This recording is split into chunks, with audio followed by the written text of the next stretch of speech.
Mrs. Monique Mukaroliza, High Commissioner of the Republic of Rwanda to Zambia,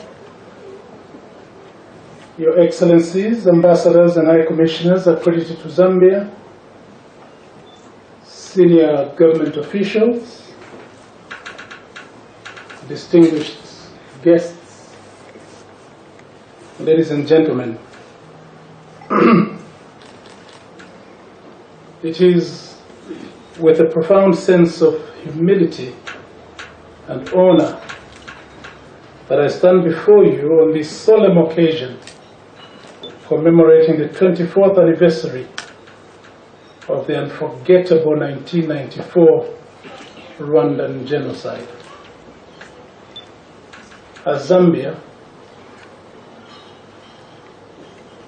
joins Rwanda and the rest of humanity in looking back on this important national event in Rwanda's history and its aftermath, may we remember the more than 1 million people who lost their lives.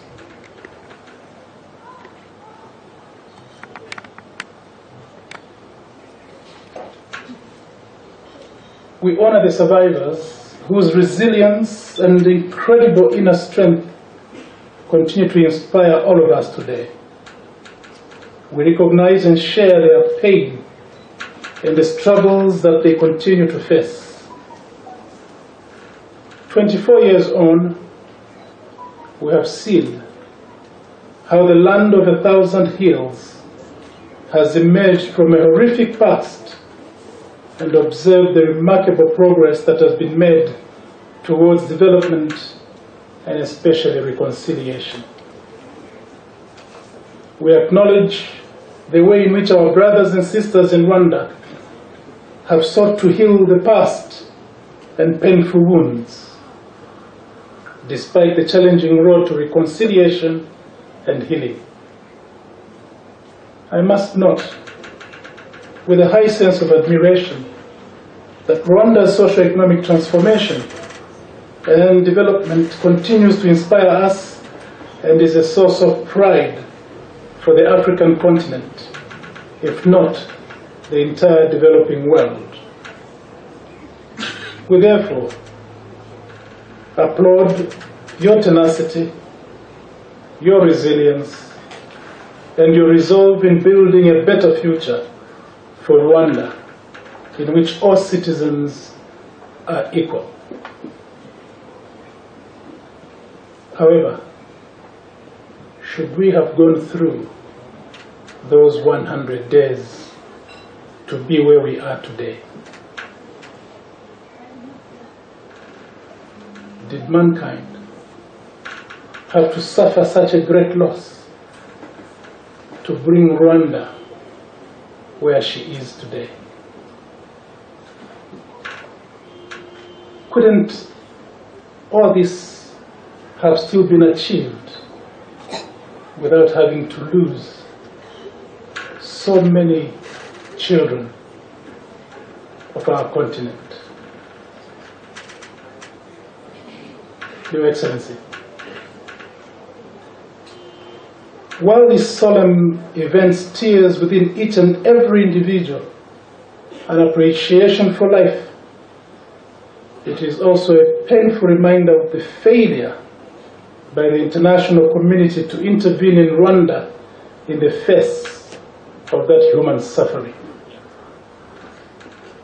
This unfortunate event should not be allowed to be erased from our memories and the memories of future generations. We should all keep it alive in our minds that the international community failed the lives of those children of Rwanda. The international community failed the lives of those children of Africa. The international community failed those human beings over those grossly 100 days of 1994. As Winston Churchill once said, and I quote, "Those who fail to learn from history are doomed to repeat it." End of quote. Because of that, we should not forget that history, nor should we fail to learn from it. We, as humanity, should never let this happen again, regardless of the situation we might find ourselves in.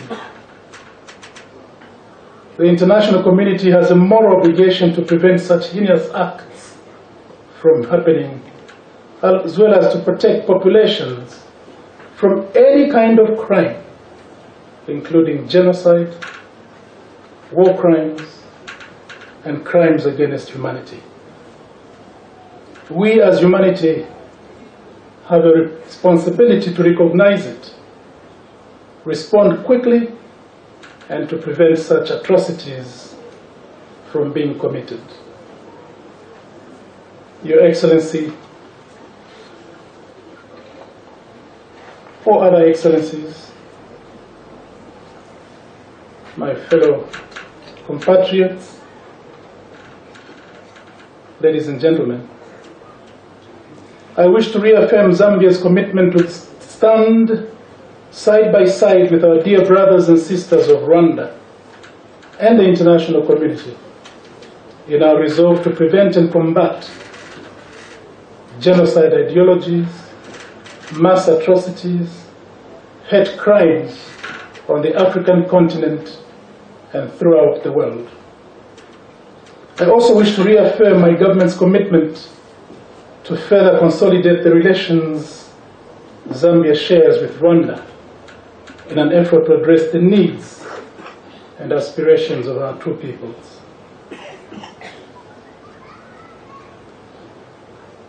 Having visited the Kigali Genocide Memorial Center myself on a number of occasions,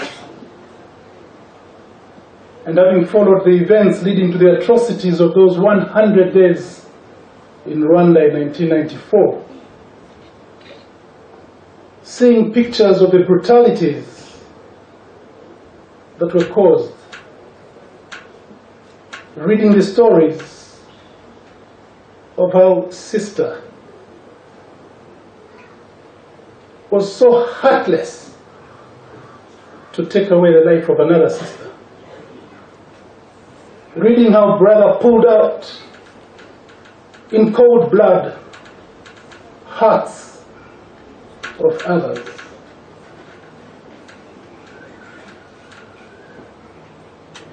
Is a very humbling effect. It humbles you. No. It goes beyond that. It does much more. It tells you how morally weak we human beings are. It shows you how easily the evil in us can be evoked to be so merciless against ourselves. It is a stark reminder of how greed, egocentrism, tribalism, and especially self-glorification quickly turns into hate. Hate for others. Hate for mankind. The lessons we learned on this our continent through our dear country, Rwanda, is that hate speech permeates society so quickly that by the time you realize it has caused so much havoc and damage that it is very difficult to stop.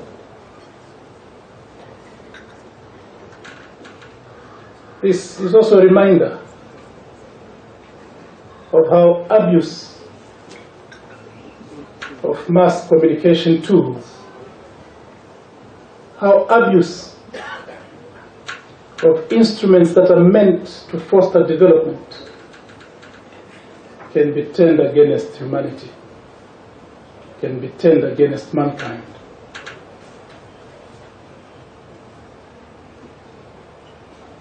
It is a reminder of how tribal politics can destroy not only a country, but can destroy lives, can destroy mankind. It has been said many times, and I wish to paraphrase it. A wise person learns from their own mistakes, but a fool does not even learn from the mistakes of others. The mistakes of Rwanda are the mistakes of mankind, the mistakes of all of us. It is therefore incumbent upon us, and for the sake of the lost lives, to remind ourselves. Kwibuka. Let us remember, lest we forget at our own peril. Let us live for others. Let us live for each other. Let us live knowing that we are because others are. Let us live knowing it is Ubuntu.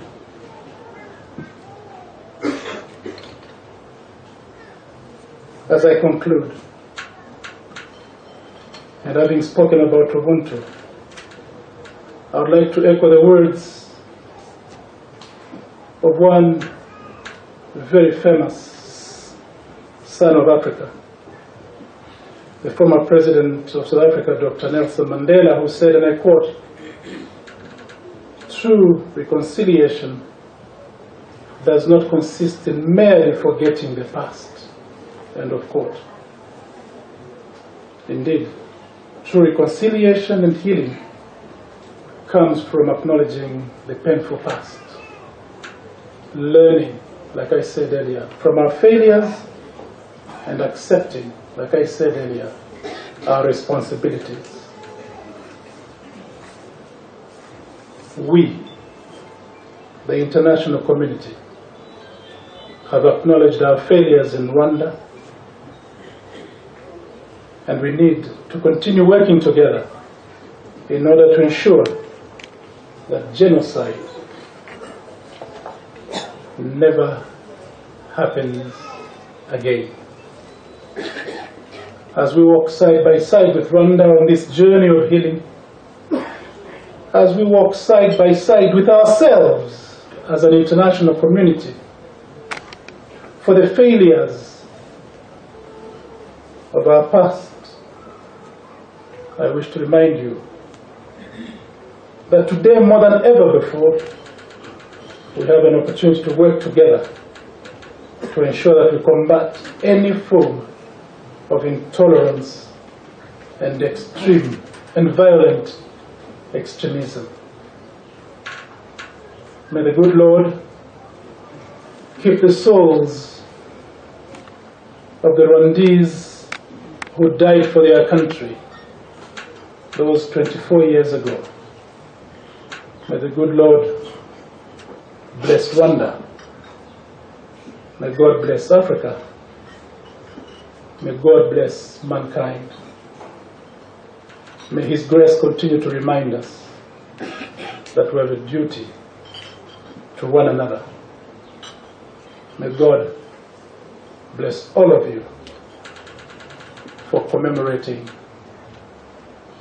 this event.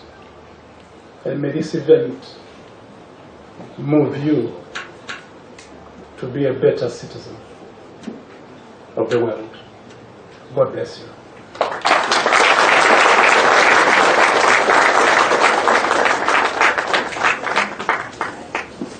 Thank you very much, Guest of Honor. I will invite you to the main table with our host, the High Commissioner.